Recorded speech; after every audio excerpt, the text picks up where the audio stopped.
ग्राम पंचायतों के लिए 153 करोड़ रुपए की इजराई, एक ही दिन में 9,990 बिल्स को रेवंत रेड्डी हुकूमत ने क्लियर कर दिया।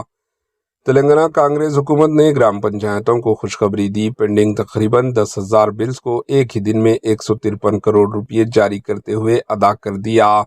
ग्राम पंचायतों को मुख्तलिफ कामों की अंजामदही के बाद गुज़िश्ता चंद साल से बिल्स की अदम अदायगी की वजह से बकायाजात में इजाफा हो गया था। इस तनाज़र में रियासती कांग्रेस हुकूमत ने तमाम बकायाजात को अदा कर दिया है। 2024 तक पेंडिंग अंदरून 10 लाख रुपये के बिल्स को तरजीह बुनियाद पर एक ही मरहले में जारी कर दिया गया है, जिससे एक ही दिन में तकरीबन 9,990 बिल्स को क्लियर कर दिया गया।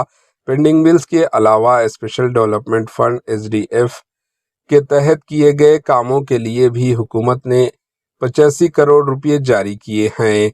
सड़कों की तामीर, ड्रेनेज निज़ाम को बेहतर बनाना, बुनियादी सहूलतों की फरहमी के लिए इन फंड्स को इस्तेमाल किया जाएगा।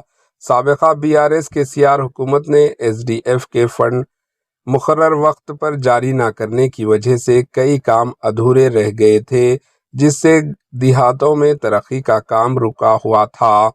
वक्त पर बिल्स की अदम इजराई से कॉन्ट्रैक्टर साफ सफाई और दीगर तरक्याती कामों में दिलचस्पी नहीं ले रहे थे, जिससे कई सरपंच कर्ज में डूब गए थे। Bureau report, AHN news.